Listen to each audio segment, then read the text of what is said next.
시편 104편 13절부터 17절까지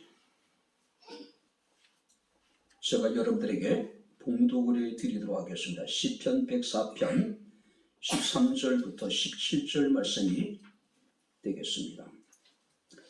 그가 그의 누각에서부터 산에 물을 부어주시니 주께서 하신 일의 결실이 땅을 만족시켜 주는도다. 그가 가축을 위한 풀과 사람을 위한 채소를 자라게 하시며 땅에서 먹을 것이 나게 하셔서 사람의 마음을 기쁘게 하는 포도주와 사람의 얼굴을 윤택하게 하는 기름과 사람의 마음을 힘있게 하는 양식을 주셨도다. 여호와의 나무에는 물이 흡족하며 곧 그가 심으신 네바론의 백향목들이로다. 새들이 그 속에 깃들이며 학은 잣나무로 집을 삼는도다. 아멘. 고맙습니다.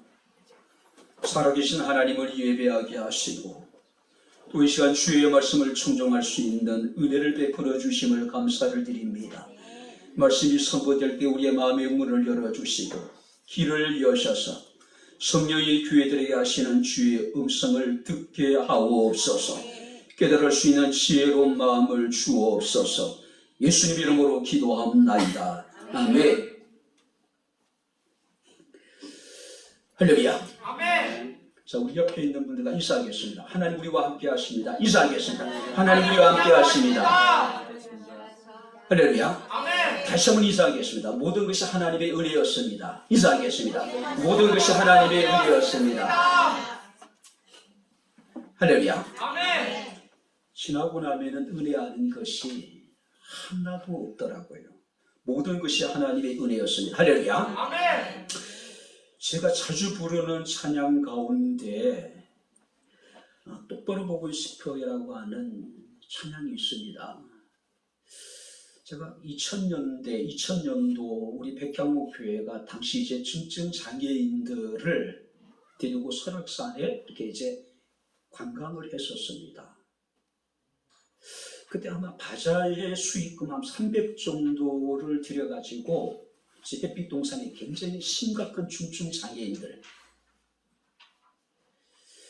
근데 이제 제가 이제 같은 차에 탔던 그 자매가 그 이동하는 과정에 있어서 계속해서 흐르내면서 노래를 부르더라고요. 그래 가만히 들어보니까 똑바로 보고 싶어요라고 하는 노래였습니다. 굉장히 감동이었어요. 자, 제가 지금도 지금 20년 가까이 이제 겨자씨 사랑의 집 우리가 매주, 그러니까 매월마다 이렇게 봉사활동을 하잖아요. 이제 그 친구들하고 이제 예배를 드리기 전에 그 친구들하고 함께 부르는 찬양이 똑바로 보고 싶어해요. 자, 코로나로 인해가지고 한 3년 가까이 그 친구들과 직접 대면할 수 없었을 때에 그 친구들이 이제 저한테 했던 얘기가 있습니다. 그 원장님도 제게 했던 얘기가 있어요. 똑바로 보고 싶어요. 노래 부르고 싶습니다. 목사님과 함께. 또 한 곡이 있는데 길이라고 하는 찬양이 있습니다. 제가 명예 권사님들 제가 이제 임명할 때 제가 특송으로 불렀던 노래지요. 안양교도소 장애인 재수와 교회 행사를 하는데 그 가운데 광수라고 하는 형제가 이제 교회 행사 가운데 자주 불렀던 노래예요. 근데 너무 좋아서 제가 그 노래를 배워서 제가 밖에서 이게 찬양을 할 경우에 자주 불렀던 그런 곡입니다. 자, 또 한 곡이 있는데 굉장히 이제 감동적인 여러분들이 찬양이었습니다.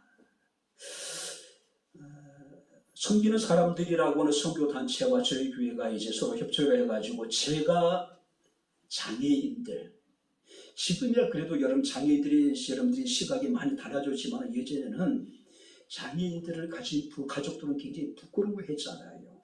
그래서 늘 집 안에서만, 그러니까 그들을 밖으로 여러분들이 데리고 나와서 설악산 2박 3일 동안 이렇게 이제 여행을 시켰습니다. 그 가족들과 더불어서.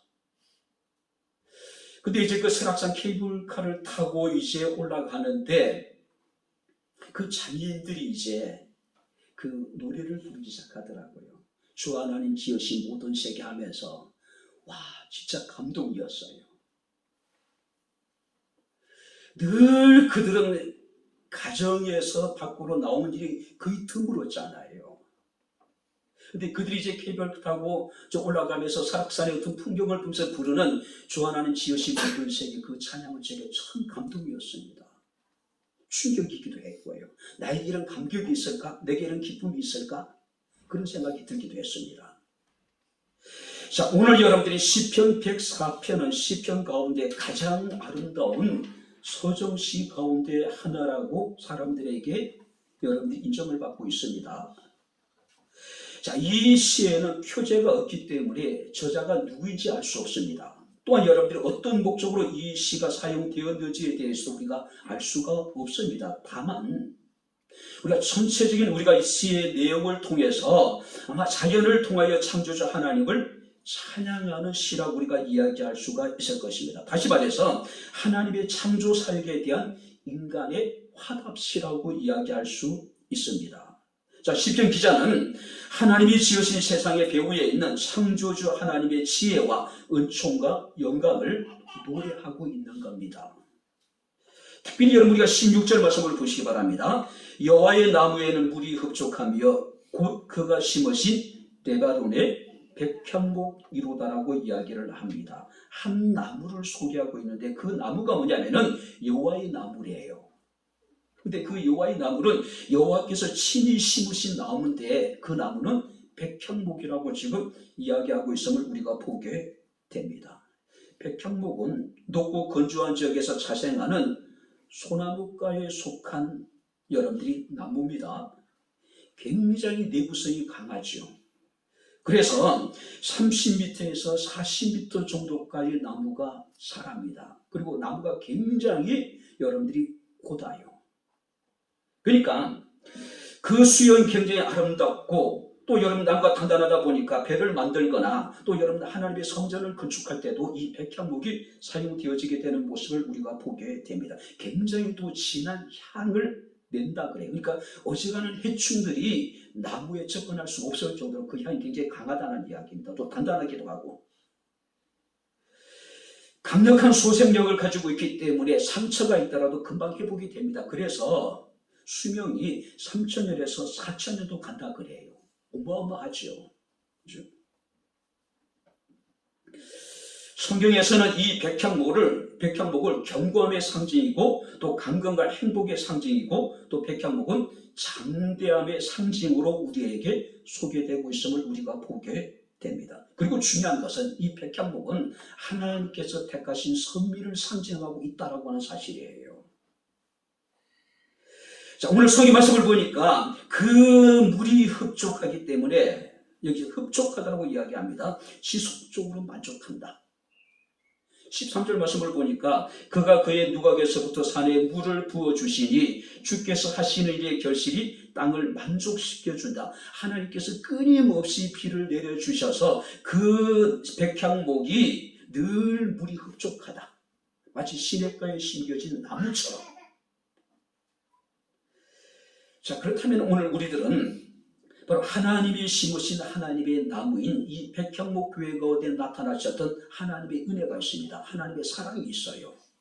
우리가 그 은혜가 어떤 것인지 그리고 그 은혜를 받은 우리의 삶이 어떠해야 될 것인가를 우리가 말씀을 살피면서 우리가 함께 은혜를 나누도록 하겠습니다. 자, 하나님이 심으신 하나님의 나무 백향목 교회 가운데 나타나신 하나님의 은혜를 살펴보겠습니다. 자, 15절 같이 읽겠습니다.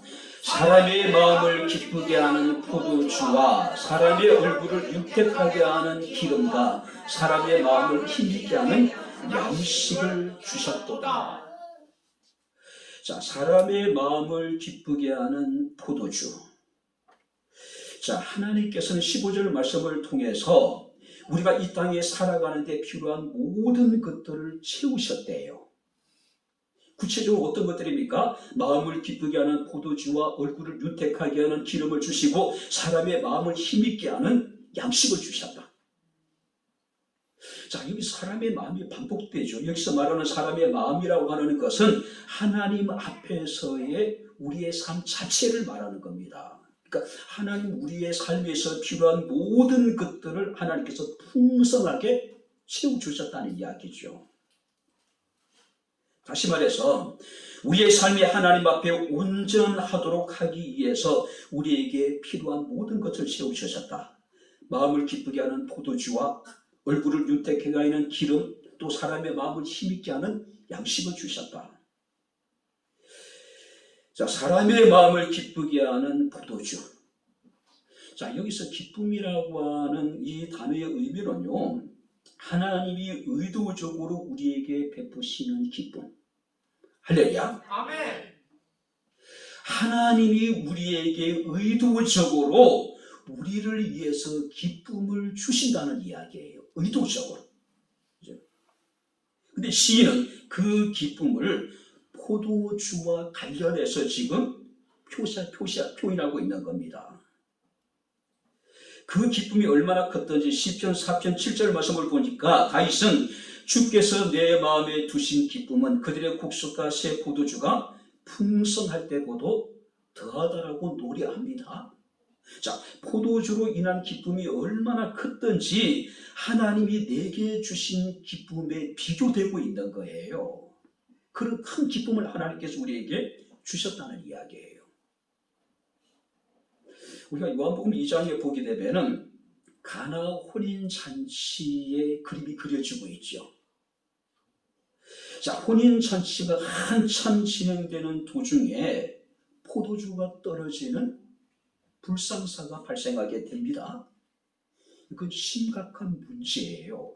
혼주에게는 부끄럽고 수치스러운 일이고 자칫 잘못하면 소송에까지 휘말릴 수가 있다는 겁니다.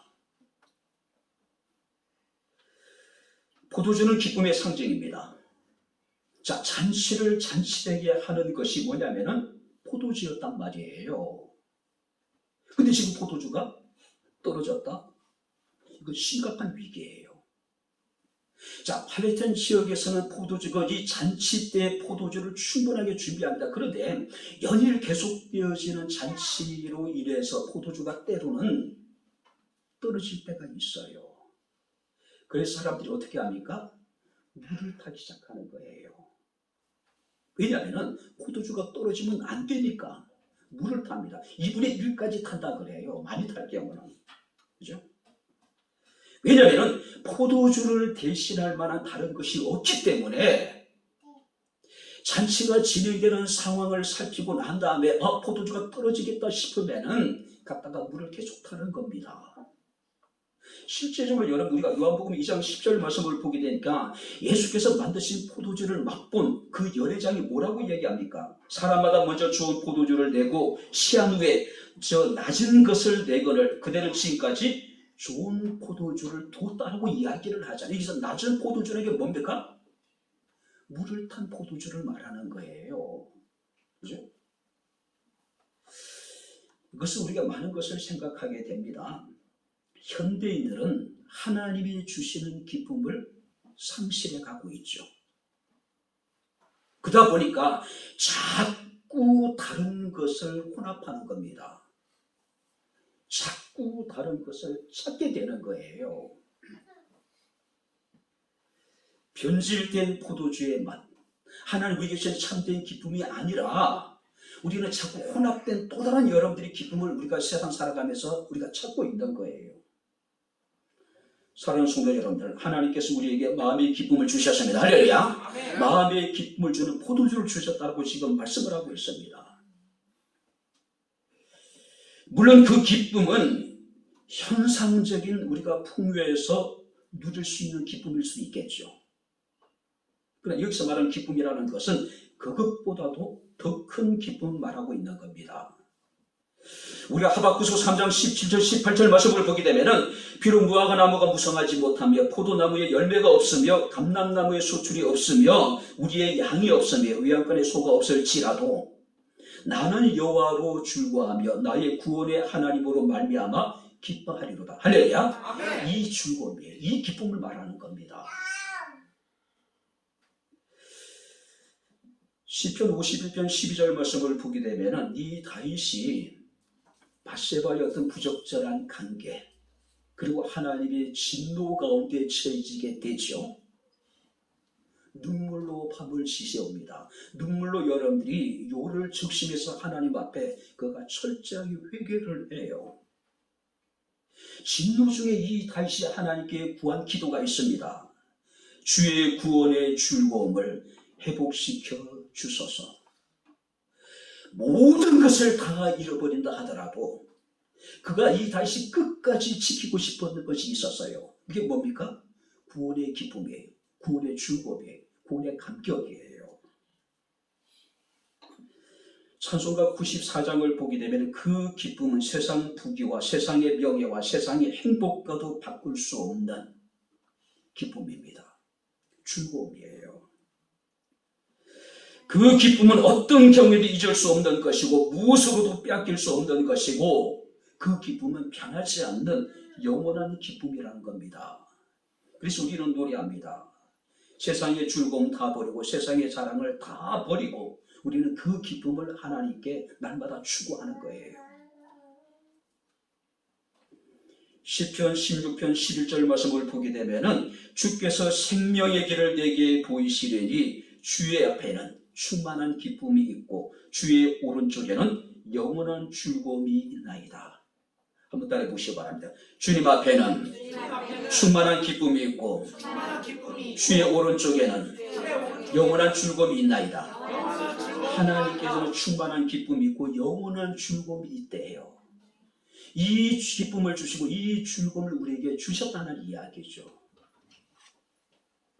전도서 9장 7절 말씀을 보게 되면 너는 가서 기쁨으로 내 음식물을 먹고 즐거운 마음으로 내 포도주를 마실지어다. 이는 하나님이 내가 하는 일들을 벌써 기쁘시게 받으셨다. 이게 보세요. 기쁨으로 음식물을 먹는 것이 즐거운 마음으로 포도주를 마시는 것이 하나님께서 기뻐하시는 일이라는 것이죠. 우리가 하루하루 우리가 열심히 살아가고 내게 주어진 직무를 잘 감당하고 기쁨으로 음식물을 먹고 즐거운 마음으로 포도주를 우리가 마음껏 마시는 것이 하나님께서 기뻐하시는 일이라는 것이죠. 오늘 녹록지 않았던 시간이었겠지만 그럼에도 불구하고 하나님께서 우리에게 기쁨을 주셨습니다. 그 기쁨과 그 감격과 그 즐거움을 가지고 변함없이 주님을 사랑하며 주를 섬길 수 있는 저와 여러분들의 삶이 될 수 있기를 주 이름으로 축원합니다. 두 번째 하나님께서 15절 말씀을 보시기 바랍니다. 같이 읽겠습니다. 사람의 마음을 기쁘게 하는 포도주와 사람의 얼굴을 윤택하게 하는 기름과 사람의 마음을 힘있게 하는 양식을 주셨도다. 사람의 얼굴을 윤택하게 하는 기름이래요. 무엇일까요? 거친 얼굴을 빛나게 한다는 뜻을 가지고 있는 거예요. 거친 얼굴을 빛나게 한다. 자, 여기서 기름이라고 하는 것은 올리브 기름을 말합니다. 여러분들이 우리가 지중해 지역에 있는 모든 나라들은 굉장히 올리브를 많이 사용하죠. 일단 식용으로 사용합니다.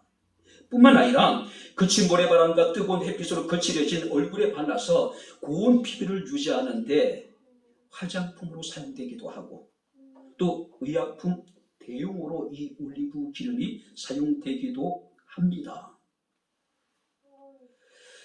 기름이 우리의 얼굴을 윤택하게 하고 빛나게 하는 것처럼 하나님께서 우리의 삶을 윤택하게 하시고 우리의 삶을 빛나게 하실 것이라는 것이죠. 우리의 삶을.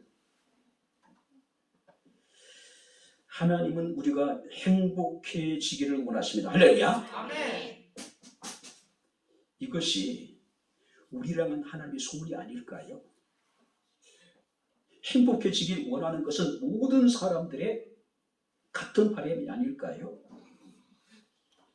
행복하기 위해서 열심히 공부합니다. 좀 더 나은 행복한 삶을 위해서 열심히 일하고 돈 벌고 또 우리는 출세하려고 합니다. 사람의 삶의 모든 목적이 행복하게 잘 사는 것에 맞춰져 있는 것이 사실이에요.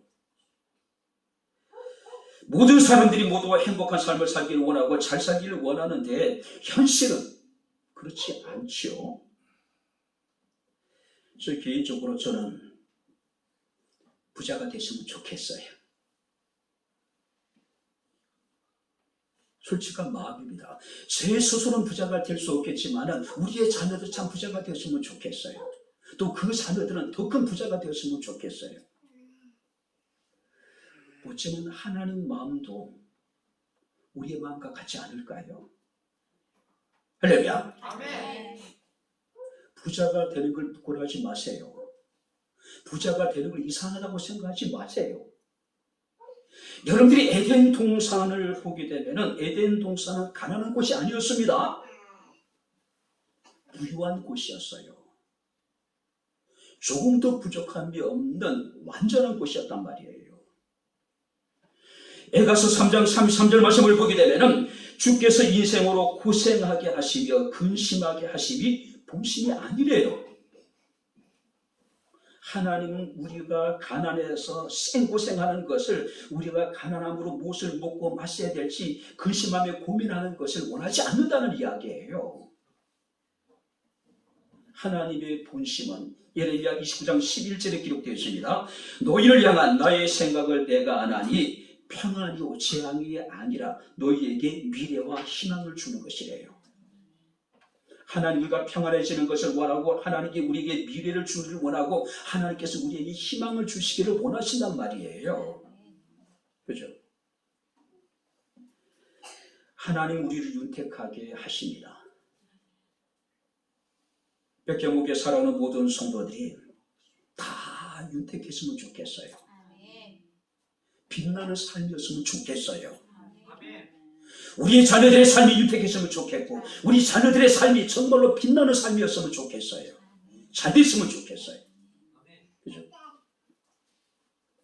13절 말씀을 보니까 그가 누각에서부터 산에 물을 부어주시니 주께서 하시는 일의 결실이 땅을 만족시켜 주셨다. 하나님께서 때를 따라서 비를 내리셔서 땅의 모든 식물들이 만족했대요. 동물들이 만족했대요. 진정한 행복은 만족이 아닐까요? 물론 많이 갖고 많은 것에 만족하는 것도 행복일 수 있겠지만 비록 넉넉지 않지만 우리가 만족하고 자족하고 하나님께 감사한다면 어쩌면 그것이 행복이 아닐까요? 사무엘상 2장 8절 말씀을 보게 되면 한나의 기도가 나옵니다. 가난한 자를 진토에서 일으키시며 빈궁한 자를 거름투미에서 올리사 귀족들과 함께 앉게 하시며 영광의 자리를 차지하게 하시는도다. 가난한 자, 빈궁한 자를 하나님이 높이신대요. 그들을 귀족들과 함께 앉게 하시고 영광의 자리를 차지하게 하신대요. 한나에게 있어서 하나님 어떤 하나님이에요? 윤택하게 하시고 우리를 빛나게 하신 하나님. 할렐루야. 지금 우리의 처해 있는 상황이 다 다를 수 있겠죠. 지금 내가 처해 있는 상황이 어렵고 힘들 수도 있습니다. 가난할 수도 있을 것이고 빈곤할 수도 있을 것이고, 그러나 분명 확실한 것은 하나님 우리를 높이시고 우리를 일으키시며 우리를 귀족들과 함께 앉게 해주시겠대요. 우리를 윤택하게 하시고 우리를 빛나게 해주시겠다는 것이죠. 비참한 상태에 있는 가난한 자를 일으키시고 빈궁한 자를 높이시는 하나님, 이것이 현실이 되는 것은 전적인 하나님의 은혜이고 하나님의 축복입니다. 이런 은혜가 우리에게 함께할 수 있기를 주의 이름으로 축원합니다. 시편 103편 2절 5절 말씀을 보게 되면 내 영혼아 여호와를 송축하며 그의 모든 의택을 잊지 말지어다라고 이야기합니다. 그가 내 모든 죄악을 사하시며 내 모든 병을 고치시며 내 생명을 파멸해서 속량하시고 인자와 긍휼로 간을 씌우시며 좋은 것으로 내 소원을 만족하게 하사 내 청수를 독수리같이 새롭게 하시는도다. 자, 여기 보세요. 모든 죄악을 사하시며 모든 병을 고치시며 우리의 생명을 파멸해서 속량하시고 인자와 긍휼로 간을 씌우시며 좋은 것으로 우리의 소원을 만족하게 하시며 우리를 새롭게 하시는 하나님. 우리 하나님은 생각할수록 참 대단하신 분인 것 같아요. 너무 감사하지 않습니까? 그래서 다윗은 시편 34편 8절 10절 말씀에 이르기를 너희 성도들아 여호와를 경외하라. 그를 경외하는 자에게는 부족함이 없도다라고 이야기합니다. 젊은 사자는 궁핍하여 줄일지라도 여호와를 찾는 자는 한번 따라해 보시기 바랍니다. 모든 좋은 곳에 부족함이 없으리로다. 하나님을 찾는 자들에게는 모든 좋은 곳에 부족함이 없대요. 하나님은 좋은 것을 우리의 소원을 만족하게 하신대요. 근데 하나님 우리에게 대단한 것을 요구하는 건 아니잖아요. 우리가 하나님을 경외한다고 해서 하나님에 대한 거룩한 두려움을 갖고 주님 앞에 나와 주를 찬양하고 주를 예배할 때에 하나님께서 그런 자들의 마음의 소원을 만족하게 하시고 그런 자들에게 모든 좋은 곳에 부족함이 없도록 해주시겠대요. 젊은 사자가 왕성한 사자가 여러분들이 궁핍할지라도 여호와를 경외하는 자들은 모든 좋은 곳에 부족함이 없도록 하나님께서 채우시겠다는 것이죠. 얼굴은 그 사람의 마음을 표현하는 거울과 같습니다.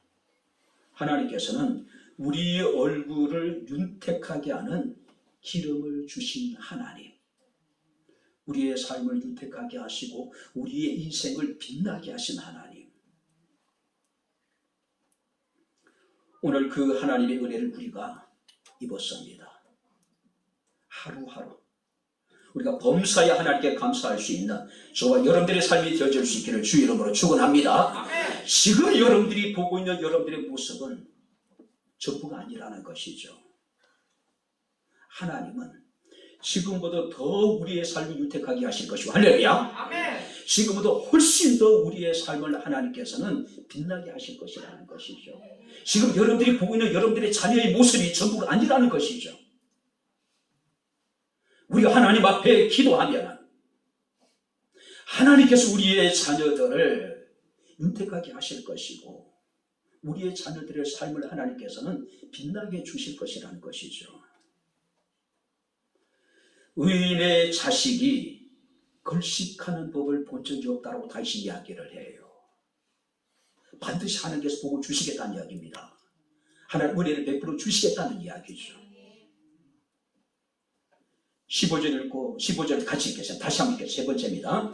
사람의 마음을 기쁘게 하는 포도주와 사람의 얼굴을 윤택하게 하는 기름과 사람의 마음을 힘있게 하는 양식을 주셨다. 사람의 마음을 힘있게 하는 양식을 주셨다. 자, 여기서 사람이라고 하는 것은 일반적으로 보통 아담이라는 단어를 사용합니다. 근데 여기서 사람은 에노시라고 하는 단어를 사용을 해요. 무슨 의미냐면은 인생의 연약함을 나타내는 겁니다. 연약한 존재를 의미하고 있는 거예요. 여러분들이 굶주린 사람들 아무래도 힘이 약해지죠. 또 굶주리다 보면 마음도 약해집니다. 적극성도 여러분들이 진취성도 결여될 수밖에 없겠죠. 근데 성경 우리에게 말씀하십니다. 하나님께서 우리에게 양식을 주시는데 우리의 마음을 힘있게 하는 양식을 주신대요. 힘있게 하는 양식. 자, 여기서 양식은 빵이나 떡을 말합니다. 여러분들 떡과 빵이라고 하는 그 사람의 존재함에 있어서 가장 중요한 것이잖아요. 근데 그 양식은 우리의 마음을 힘있게 하는 양식이래요. 힘있게 하는 양식이에요. 그러니까 여러분들이 삼시세끼 잘 챙겨 드셔야 돼요. 그래 여러분들이 힘을 얻어서 주일도 하고, 그래 여러분 힘을 얻어서 여러분들이 열심히 일도 하고, 가정도 돌보고, 공부도 할 수 있는 것이죠. 그죠? 열왕기상 17장에 보게 되면은 엘리야가 그릿 시내가에서 하나님께서는 까마귀를 통해서 엘리야에게 양식을 공급하십니다. 뿐만 아니라 우리가 사르밧에 그가 갔을 때에 사르밧의 가부를 통해서 하나님께서 엘리야에게 양식을 공급을 하셔요. 그리고 열왕기상 19장 말씀을 보게 되면은 이 엘리야가 로뎀 나무 아래 지쳐 있을 때에 얼마나 엘리야가 지쳐 있었던지 하나님 앞에 죽기를 원하잖아요. 여러분들이 엘리야도 우리와 같은 성정을 가진 사람이라고 야고보서 5장에 이야기를 합니다. 성경에 나타나 있는 여러분들이 많은 신앙의 인물들을 우리와 다른 존재로 여러분들이 생각하지 마세요. 대선지자였던 예레미야도 하나님 앞에 죽기를 원해요. 죽고 싶다고 이야기합니다. 엘리야 같은 대선지자도 너무 힘드니까 하나님 앞에 차라리 내 생명을 데려가 달라고 이야기를 하잖아요. 여러분들 정말 어렵고 힘들 때 하나님 앞에 그렇게 기도하세요. 하나님 죽고 싶어요. 그런 사람들 하나님 긍휼을 베풀어 주지 않겠어요? 너무 힘들어서 죽고 싶은데 힘들지 않는 척, 센 척, 강한 척 그럴 필요 없어요. 예레미야도 그랬고 여러분들이 이 엘리야도 그랬고 모세도 그래요. 힘들면 힘든 거예요. 그죠? 얼마나 여러분들이 노뎀나무 아래서 지쳐 있었던지 그가 하나님 앞에 죽기를 청할 정도였습니다. 그때 하나님께 천사를 통해서 엘리야를 찾아오십니다. 일어나서 먹어라. 떡과 물을 가지고 오셔서 일어나서 먹으라고 이야기를 해요. 엘리야야 일어나 먹고 마시고 그 음식물의 힘을 의지하여 엘리야가 일어나서 먹고 마시고 그 음식물의 힘을 의지하여 40주야를 걸쳐서 호렙이라고 하는 산에 가요. 그리고 남은 자신의 사명을 감당하게 됩니다. 그 음식물의 힘을 의지하여 엘리야에게서 음식물은 그 마음을 힘있게 하는 양식이 되었던 것이죠. 그죠? 세상을 살아갈 수 있는 힘이 되었고 자신에게 맡기는 사명을 감당할 수 있는 힘이 됐습니다. 삼세기 잘 챙겨 드세요. 한 끼라도 빼먹지 마시고요. 우리는 날마다 하나님께 구합니다. 오늘 우리에게 일용할 양식을 주시고 우리가 구해야 될 것은요 일용할 양식이에요. 어떤 의미가 있을까요?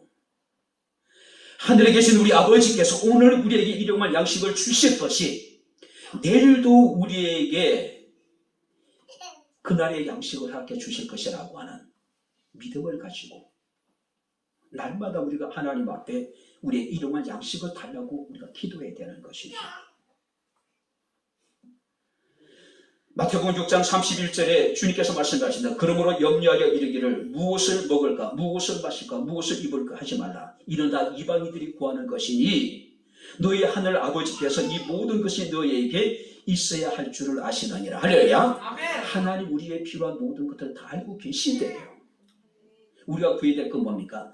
날마다 일용할 양식을 우리에게 주옵소서. 오늘 우리에게 일용할 양식을 주신 하나님은 내일도 우리가 살아가는 데 필요한 이러한 양식을 채워주실 것이고 할렐루야. 하나님 그런 하나님이자는 거죠.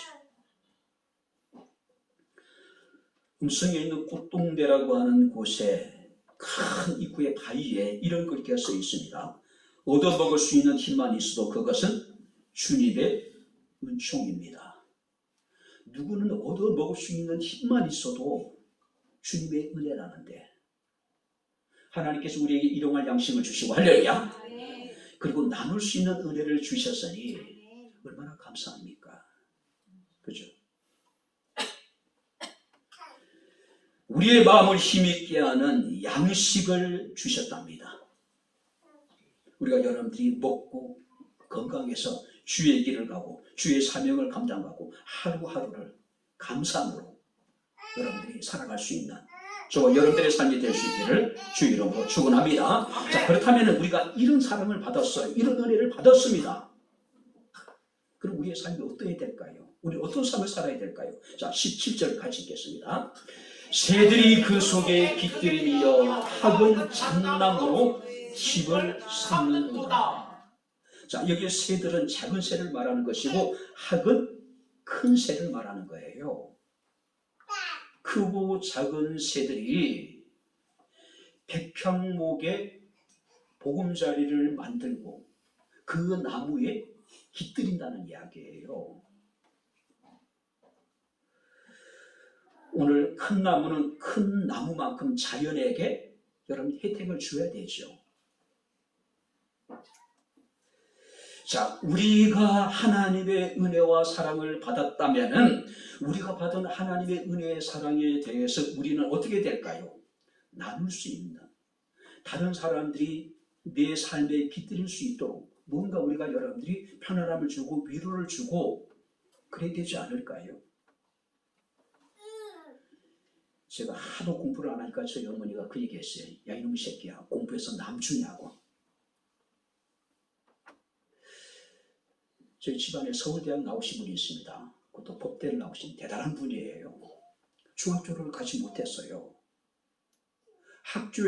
중학교에서 공부를 못하고 학교를 진학을 못하니까 중학교에서 급사로, 그러니까 학교 교무실에 잔심부름하면서 여러분 창문 너머로 공부를 했어요.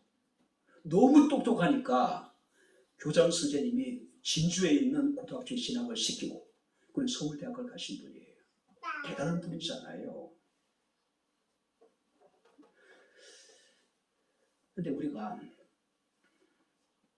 공부해서 남주냐? 그렇게 공부를 해서 만약에 우리가 자기 자신만 잘 산다면, 나만 잘 사면 이게 무슨 재미가 있을까요? 그죠? 노블리스 오블리제라고 하는 이야기를 합니다. 우리가 배운 것만큼, 우리가 소유한 것만큼, 우리가 누리고 있는 것만큼 우리가 여러분들이 도덕적으로 또 우리가 사회적으로 책임을 다해야 되겠죠. 그죠? 하나님이 여러분들에게 은혜를 베푸셨다면 마음을 기쁘게 하는 포도주를 주시고 얼굴을 유택하게 하는 기름을 주시고 우리의 마음을 힘있게 하는 양식을 주셨다면 우리 역시 이 사랑을 누군가에게 나눌 수 있는 그런 여러분들이 따뜻한 마음이 우리에게 필요하지 않을까요? 넓은 마음이 우리에게 필요하지 않을까요? 오늘 여기까지 우리 말씀 마치도록 하겠습니다. 우리의 마음을 기쁘게 하는 포도주, 우리 얼굴을 윤택하게 하고 빛나게 하는 기름, 그리고 우리를 힘있게 하는 양식을 주셨습니다. 31절을 보겠습니다. 같이 읽겠습니다. 31절 보시기 바랍니다. 여호와의 영광이 영원히 계속할지며 여호와께서는 자신에게 행하시는 일들로 말미암아 즐거워하시리라. 여기 보세요. 우리 마음을 기쁘게 하는 포도를 주시고 우리 얼굴을 빛나게 하는 기름을 주시고 우리를 힘있게 하는 양식을 주신 하나님은 자신이 행하는 일을 즐거워하신대요. 기뻐하신대요. 여호와께서 내 오른쪽에서 내 그늘이 되신다라고 시편 111편에 말씀을 하고 있습니다. 하나님의 나무에 크고 작은 많은 새들이 깃들이며 쉼을 누리는 것처럼 우리 백향목 교회가 여호와의 나무가 되어져서 세상에 지치고 공부한 사람들에게 그늘이 되어서 그들의 기쁨이 되고 즐거움이 되고 그들에게 우리가 받은 하나님의 사랑과 은혜를 나눌 수 있다면 얼마나 좋을까요? 우리는 여호와의 나무입니다. 그가 돌보시는 백향목입니다. 백향목 교회 성도로서의 자부심과 금치를 가지고 받은 그 은혜를 많은 사람들이 함께 나눌 수 있는 마음이 따뜻한, 마음이 풍성한 우리 백향목 교회와 우리 백향목 교회 모든 성도들이 될 수 있기를 주의 이름으로 축원합니다. 기도하겠습니다. 주신 아버지 하나님, 우리 아버지 하나님의 은혜와 사랑을 진심으로 감사합니다. 저희들이 무엇이간데 여호와께서 우리에게 인자로 간을 씌우시고 날마다 하나님께서 우리를 은혜 가운데 거하게 하심을 감사를 드립니다. 우리의 마음을 기쁘게 하는 포도주를 주시고 우리 얼굴을 윤택하게 하시고 빛나게 하는 기름을 주시고 우리의 마음을 힘있게 하는 때를 따라 도우신 하나님의 양식을 우리에게 공급해 주심을 감사를 드립니다. 감당할 수 없는, 식량할 수 없는 하나님의 은혜와 사랑을 받아싸우니 우리 백향목 교회가 여호와의 나무가 되게 하시고 하나님이 친히 심으시는 백향목 교회, 백향목이 되게 하셔서 많은 사람들에게 심과 많은 사람들에게 주님의 은혜와 주의 사랑을 나눌 수 있는 은혜를 우리에게 허락하여 주옵소서. 예수님 이름으로 기도하옵나이다. 아멘. 이제는 우리 주 예수 그리스도의 은혜와 하나님의 크신 사랑과 성령님의 교통 교제내제 충만 역사 인도하시니 하나님의 나무, 하나님이 친히 심으신 백향목교회 사랑하는 모든 성도들 머리머리 위에 저들의 가정과 직장과 사업장과 이 교회와 이 나라 이 민족 위에 지금부터 영원토록 함께 있을지어다. 아멘.